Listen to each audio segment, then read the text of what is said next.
Today we celebrate the memorial of the great Saint Ignatius of Antioch. And it seems that the saints come in groups in the liturgical calendar. Teresa of Avila, Margaret Mary, Ignatius of Antioch. Who was this man? He was the third bishop of Antioch. He was the successor of Peter in that seat. It is said that he was a disciple of Peter and also of John. He died in the year 107, and he was taken prisoner by the Emperor Trajanus and was led from Antioch all the way to Rome, where he was killed. And on his way to Rome, he wrote 7 letters to different Christian communities. I want to encourage each of you today to read the Office of Reading. It's one of the letters of Saint Ignatius of Antioch. So he's writing to one of the communities, and he's writing with the certainty that he will die. And something really stood out for me from that letter, and I think it's something marvelous. He looks forward to his death. I could understand if someone,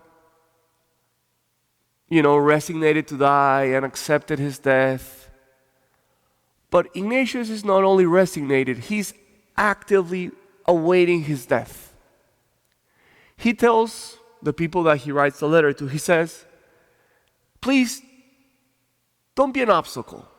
Don't try to make me a favor in stopping this martyrdom. He says, I want to be a martyr. He tells them, even when I come to see you, even if then I tell you that I want you to stop my martyrdom, don't listen to me. He says, don't be on the side of the devil trying to stop this offering. And I thought about how Ignatius of Antioch then belongs to this group of saints that look forward towards death. Teresa of Avila, she writes, I die because I do not die. St. Francis of Assisi, he wanted to see the Sultan because he was hoping that he could be a martyr. When you read the life of the Jesuits, you see that many of them were eager to be sent to the missions where they had higher chances of being martyrs.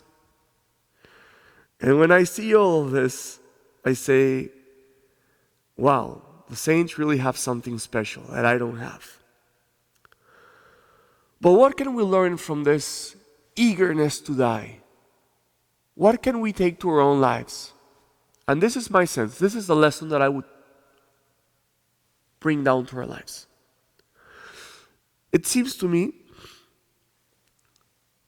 that the more alive Christ is in your heart, that the more intense the passion of Christ is in your heart, the more willing you are to die to yourself. So there's this direct relationship. The greater your love for the Lord, the greater your desire to participate in His death. So although right now we're not called to be martyrs, I think that today is a good reminder of how we should die to ourselves every day, like the saints did too. So if we are to honor the memory of St. Ignatius of Antioch, I would say, go to the Office of Reading. Go through it slowly. But also, let's practice the different forms of mortification and death that we're supposed to practice in our Christian life. Perhaps today is a good day to practice some fasting. Perhaps today is a good day to offer up giving up on some entertainments, listening to music, watching a TV show that's not necessary, but just allowing ourselves to be reminded that the saints show us this. The more Christ burns in your heart, the more you desire to die to yourself.